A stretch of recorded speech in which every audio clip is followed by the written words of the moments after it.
Peggy 3.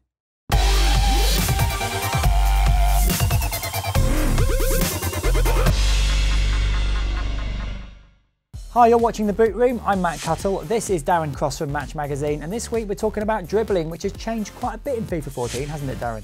Yeah, it has, particularly with regards to momentum. You know, that affects the play quite a lot this time with dribbling. So yeah, that's something you need to be familiar with. I know we've talked about it in the past, but we've also got a number of tips here that are going to help you get past your marker. Great, so for tips on momentum, go back and look at a previous show, but our first tip for today is... It's the double sprint move. It's one that I really like. It's very similar to the stop and go, which we've covered before, in that you make the defender think that you're going to do something that you're actually not. So as you're running along, you let go of the sprint button and the left stick, and you'll see your player visibly slow, just for a second or so, not completely stop, but just reduce the speed. And then you hit the left stick again in the direction that you were going originally with the sprint button.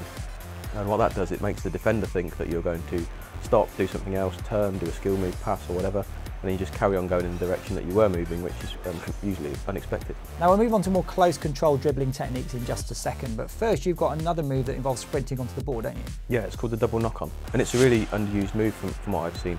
It involves basically taking a large touch on the ball and knocking it ahead of yourself, and you do that by double tapping the right stick and then holding it in the direction that you're running. And as I say, you'll see your player kick the ball quite some distance ahead of himself, and that just gives you the room to accelerate onto it, which is great if you've got a really fast player that's perhaps not as strong as a defender that he's up against, because hopefully you've got the space then to avoid a tackle from the defender and avoid being held back and accelerate onto the ball. And it is a really, really effective move. And I guess you can get away from the defender because you're simply not having the ball under close control. Yeah, you're not slowed by the fact that you've got the ball at your feet. You are pushing it away and then taking full advantage of that extra speed that you've got, and hopefully avoiding any sort of challenge by the opposition player and running onto the ball. So what happens if you do find yourself shoulder to shoulder with a defender?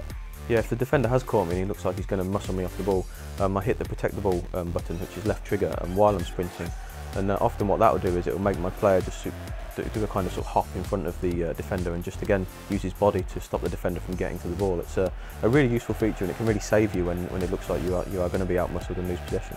Now I guess not a lot of people do that because it seems counterintuitive to actually put the brakes on and hold LT. That's it, yeah, it does obviously slow your attack. You know, you are slowing down a bit, but what you are doing is you're keeping possession because you're getting again between the ball and the defender. So it is a really useful tool. It does slow you down, but it's what you need to do to keep the ball at that time, otherwise you're just going to be tackled. All right, Darren, what's your next tip?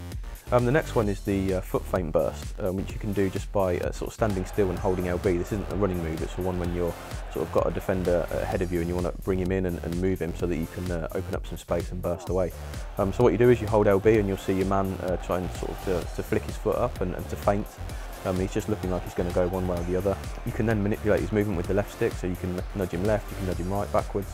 But then as the defender comes in and starts to edge one way or the other, you can use the left stick or sprint and the right stick to burst away into that space. It's just a really nice, effective move, and it looks really cool too. Now moving away from a standing move to one which is a little bit more technical, what have we got next? Yeah, the face-up dribble. It's a move that's been in FIFA 13 as well, and it's one that's really, really effective in 14. So to do it, you hold both triggers down, and then you'll see your man face the opposition player, and then you've got really precise movement then with the left stick. So again, you could feint left and go right, feint right and go left. It's all about little touches on the ball and movement just to throw the defender off and create that gap. With all the dribbling moves here, what you're looking for is creation of space. You know, if you can create a gap to burst away into, then that's what you're looking for. Now we all love to show off a bit in FIFA. Have you got a couple of skill moves in your locker that you like to use? The two that I like are the stop and turn, or the turn and spin move, as you might call it, and then the heel chop move, which again both are really good for changing direction and just creating that bit of space for you to get away. And before we go, do you have any other takeaways for the viewers? Yeah, it sounds like a really obvious one, but it's dribble with your dribblers. I mean, in FIFA 14, you really notice a difference between players with a good dribbling attribute and players that haven't got a good dribbling attribute. You know, a good dribbler takes better touches on the ball and is able to change direction quicker, which we keep coming back to this changing of direction, and that's what dribbling is all about. Great, and either look at the stats or just know which players are good dribblers in real life, I guess, and just play with those. Yeah, and if you're not sure, like you say, you can go into team management and have a flick through a player's profile, and anything in the high 70s onwards is going to be good enough to get you past someone. So this time we've looked at dribbling, so what are we going to look at next time?